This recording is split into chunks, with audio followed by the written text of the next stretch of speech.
तो मूवी की शुरुआत होती है ड्राइवर से। ड्राइवर से? अरे हाँ, इस मूवी में इसका नाम है ड्राइवर, लेकिन हम इसे बोलेंगे रॉक।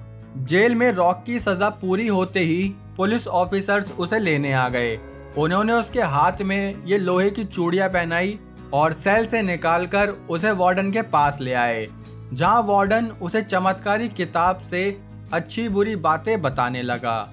जिसके बाद उसने रॉक से पूछा कि तुम्हारा कुछ सवाल है। रॉक का सीधा सवाल, एग्जिट कहाँ है? अब तिहाड़ जेल से निकलते ही रॉक ने दिल्ली पुलिस की तैयारी शुरू कर दी। भागते भागते वो एक गैराज में पहुंचा, जहां सारी टूटी फूटी गाड़ियां थी, लेकिन उसकी नजर तो इस सील पैक कार पर थी, जिसकी ओपनिंग करके उसे वहां कुछ डॉक्यूमेंट मिले। असल में ये वो लोग हैं जिन्होंने उसके भाई गैरी को मारा था। उसने अपनी गन भी चेक करी कि उसमें बुलेट तो है ना, पता चले बाद में पोपट बन जाए। खैर, अब हैवी ड्राइवर बनते हुए वो अपने भाई का बदला लेने निकल गया, जहां बीच रास्ते में उसने अपनी कार रोकी और आंख बंद करके रोड क्रॉस करने लगा। वो एक ऑफिस में घुसा, जहां उसकी तलाश खत्म होते ही उसने इस बंदे को शूट कर दिया।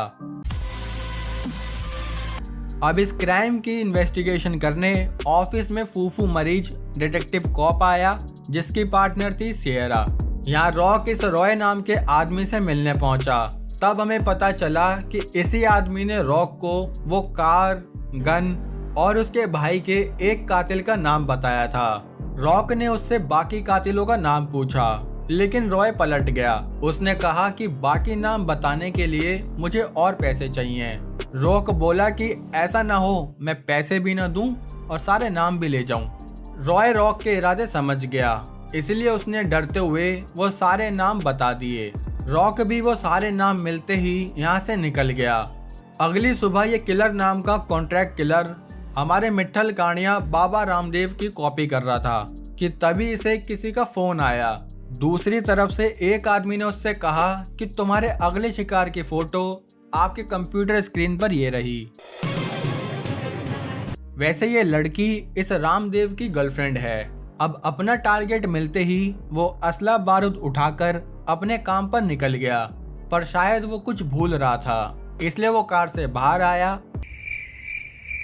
अब किलर रॉक के पीछे और रॉक अगले कातिल के पीछे। रॉक का अगला टारगेट था टाइसन, जिसके पैर कब्र में थे, पर तब भी वो एक लड़की को फंसा के अपने रूम में ले आया, जहां उसने उस लड़की को जूस के बहाने बेहोशी की दवाई दे दी ताकि उसके साथ वो कुछ गलत काम कर सके। लेकिन तभी वहां रॉक पहुंच गया। उसने आओ देखा न ताओ टाइसन के पैरों के साथ साथ उसे भी कब्र में भेज दिया। टाइसन का काम तमाम करके रॉक यहाँ से निकल ही रहा था कि किलर उस पर निशाना लेने लगा, पर तभी उनके बीच एक बच्ची आ गई, जिसकी भनक लगते ही रॉक ने अंधाधुंध फायरिंग शुरू कर दी ताकि उस बच्ची को कुछ ना हो। फायरिंग के बीच ही रॉक वहां से भाग निकला। यहाँ डिटेक्टिव्स को टाइसन के घर से कुछ टेप मिली, जिससे उन्हें रॉक के बैकग्राउंड के बारे में पता चला कि 10 साल पहले रॉक ने उसके भाई गैरी और उसके 2 दोस्त के साथ मिलकर एक बैंक को लूटा था, जिसमें पुलिस भी उनके पीछे थी। लेकिन जैसे तैसे वो वहां से भाग निकले। पुलिस से तो वो बच गए, लेकिन उनके अड्डे पर एक दूसरी गैंग ने हमला बोल दिया। वो लोग उनसे लूटे हुए पैसों के बारे में पूछने लगे। रॉक को गैरी ज्यादा प्यारा था, इसलिए उसने पैसों के बारे में सब बता दिया, पर पैसे मिलने के बाद भी दूसरे गैंग के लोगों ने गैरी का गला काट दिया। उन्होंने रॉक के सर में भी शूट किया, लेकिन तब भी रॉक की जान बच गई। अब डिटेक्टिव समझ गए कि रॉक उन सभी लोगों से बदला लेगा जिन्होंने गैरी को मारा था। उसी रात अकेलेपन में रॉक को याद आया कि उसकी एक गर्लफ्रेंड भी तो थी, इसलिए अगली सुबह वो उससे मिलने पहुंचा। लेकिन ये क्या, उसने तो किसी और के साथ ही घर बसा लिया।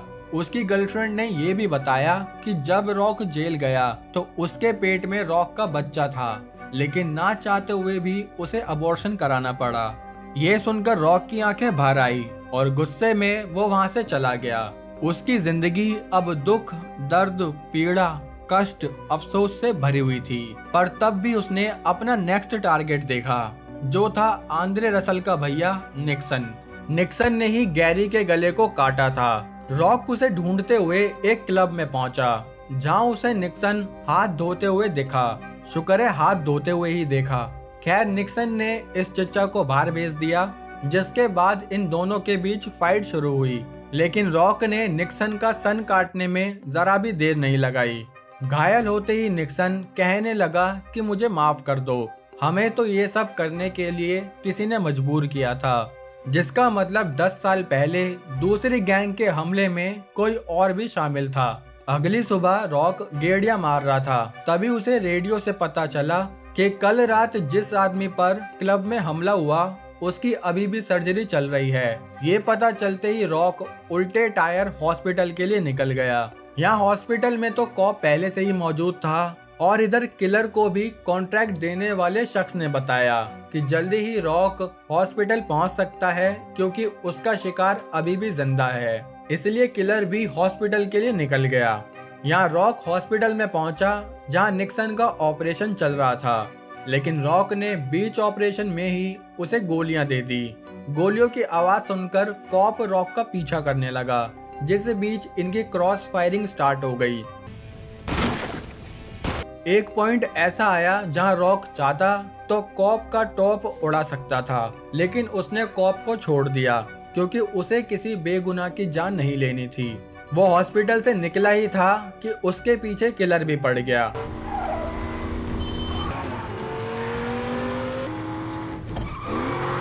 इनकी चेस खत्म हुई जहां रॉक ने किलर की कार का टायर फोड़ा और किलर ने रॉक का गला खोला, लेकिन वो तो शुक्र है कि गोली बस गले को छू कर गई थी। रॉक जख्मी गले को लेकर अपने घर पहुंचा, जहां अपनी मां पर गन तान कर उसने पूछा कि वो कहां मिलेगा।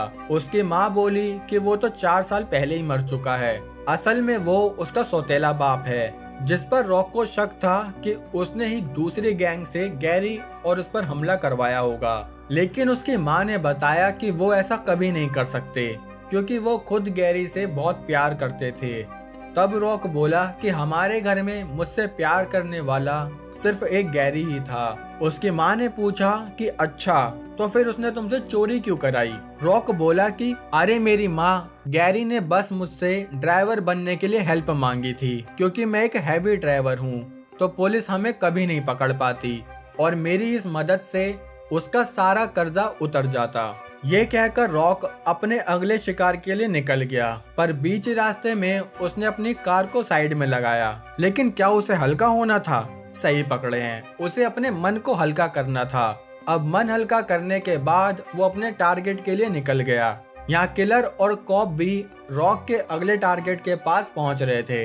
रॉक अपने अगले टारगेट अलेक्जेंडर के पास पहुंचा, जो कि एक कैंप में हालेलुया करा रहा था। लेकिन रॉक को देखते ही उसके खुद के हाला और लुइया अलग हो गए। रॉक अलेक्जेंडर को कोने में लेके आया, जहां अलेक्जेंडर उसे सफाई देने लगा कि मैंने कभी भी तुम्हारे भाई को मारने के लिए सोचा भी नहीं था, इसलिए मैं तो गेट के बाहर ही पहरा दे रहा था कि कोई पुलिस वाला ना आ जाए। लेकिन तब भी उन लोगों ने तुम्हारे भाई को मार दिया, इसलिए मैं उसी वक्त वहां से भाग चुका था। लेकिन रॉक पर इन सब बातों का कोई असर नहीं हो रहा था। तब अलेक्जेंडर फिर से बोला कि शायद मेरी माफी से तुम्हारा भाई तो वापस नहीं आएगा, लेकिन अगर तुमने मुझे मार भी दिया तब भी तो तुम्हारा भाई वापस नहीं आएगा, इसलिए तुम्हें जो करना है तुम कर सकते हो। ये कहकर वो घुटने पर आया और उसने अपनी आंख बंद कर ली। रॉक अलेक्जेंडर को मारता, लेकिन वो समझ गया कि अलेक्जेंडर अब सुधर गया है, इसलिए उसने उसे माफ कर दिया और आकर चर्च में बैठ गया, जहां वो गैरी को याद कर रहा था कि तभी किलर ने उसे गन पॉइंट पर ले लिया। किलर उससे बोला कि मैं निहत्तों को नहीं मारता, इसलिए उठाओ अपनी बंदूक और आ जाओ मैदान में। लेकिन रॉक बोला कि मेरे पास तुम्हारी दही चटकाने के लिए कोई वजह नहीं है। फिर किलर उसे उकसाते हुए बोला कि तुम्हें क्या लग रहा है, तुमने गैरी का बदला ले लिया, लेकिन उसका क्या जिसने मुझे तुम्हें मारने के लिए हायर किया है। इतने में कॉप भी वहां पहुंच गया। उसने किलर से कहा हिलाना मत, मेरा मतलब हिलना मत। अब उसने किलर की बंदूक को नीचे रखवाया और खुद कॉप ने रॉक के भेजे को उड़ा दिया, क्योंकि किलर को हायर करने वाला इंसान कॉप ही था। अब किलर बोला कि अच्छा, तो वो तुम थे जिसने मुझे हायर किया। कॉप बोला हाँ, मुझे लग नहीं रहा था कि मैं इसे मार पाऊंगा। अब हमें पता चला कि गैरी की गर्लफ्रेंड मरीना कॉप की इन्फॉर्मर थी और उसने ही कॉप को चोरी की इन्फॉर्मेशन दी, जिसके बाद क्या हुआ वो हम सब जानते ही हैं। अब किलर यहाँ से जाने लगा, तभी कॉप ने उसे रोका और बोला अपनी फीस तो लेते जाओ। उसने किलर को $1 देते हुए कहा कि जितना तुमने काम किया उस हिसाब से तुम्हारा $1 ही बनता है। ये सुनकर किलर बोला कि काश ये $1 मैंने तुम्हारे डैड को सही टाइम से दे दिया होता ना, तो आज ही नौबत ही नहीं आती। तू समझा? हाँ। नहीं, तू समझा नहीं। खैर अब कॉप ने मरीना को फोन करके बताया कि उसने रॉक को मार के ये केस सॉल्व कर दिया। वो बात कर ही रहा था कि तभी रॉक ने पीछे से उसे शूट कर दिया। फिर रॉक ने बताया कि पिछली बार जब तुमने मुझे शूट किया तब डॉक्टर ने मेरे ब्रेन में मेटल प्लेट लगा दी थी और उसी प्लेट पर आज तुमने फिर से शूट कर दिया, जिस वजह से रॉक की जान बच गई। और इस बार उसने कॉप के टॉप को वहीं उड़ा दिया, जिसके बाद रॉक ने गैरी की अस्थियां गंगा जी में बहा दी। और यहाँ अलेक्जेंडर ने अपने भाषण में बताया कि वीडियो को लाइक करो, कमेंट करो, साथ ही चैनल को सब्सक्राइब करो। बाकी हम मिलेंगे हमारी अगली वीडियो में, तब तक के लिए जय हिंद।